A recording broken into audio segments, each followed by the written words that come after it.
A Rube Goldberg machine is complicated for a simple task.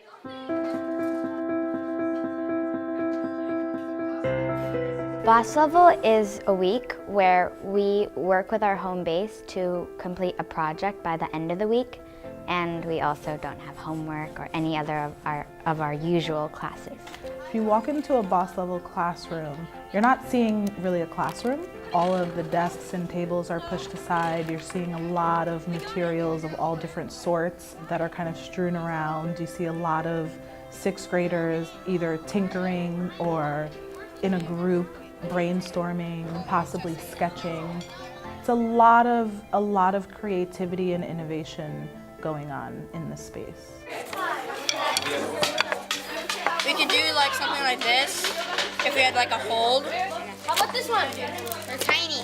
No, we already have a marble. Yeah, we're next through here.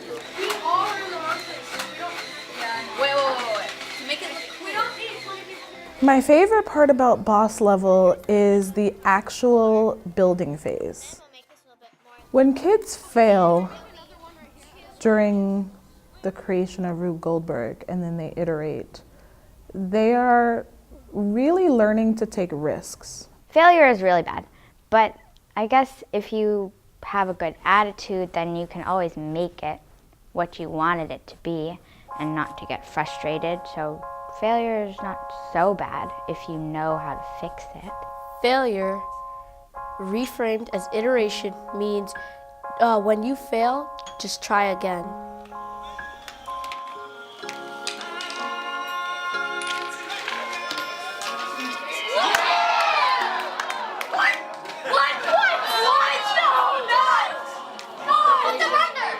Students really take a lot of ownership for the machines that they create. Their advisor is in the room, but their advisor really is not helping to do any of the building or even creating. They're really just there as an adult to help facilitate and to make sure that things are going smoothly and safely.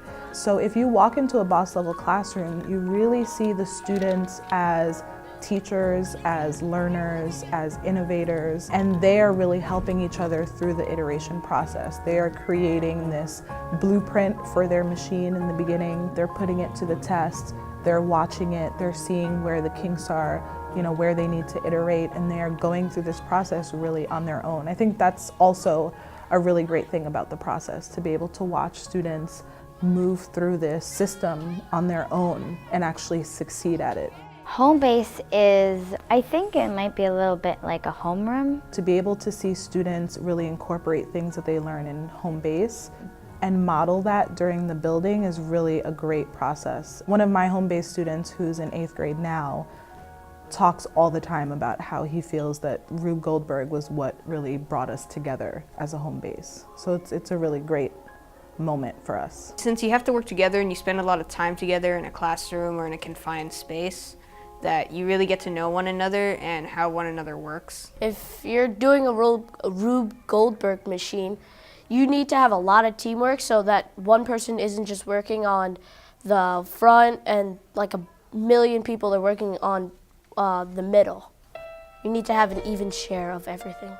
Having gone through the Rube Goldberg process with my own home base, it really proved to be beneficial for many reasons. I mean, not only are they implementing skills that they've learned in the classroom, but as a home base, you really see them bond and really build. They're really kind of stuck in a room for days at a time, and they have to really learn how to get along, how to share ideas, how to respect ideas.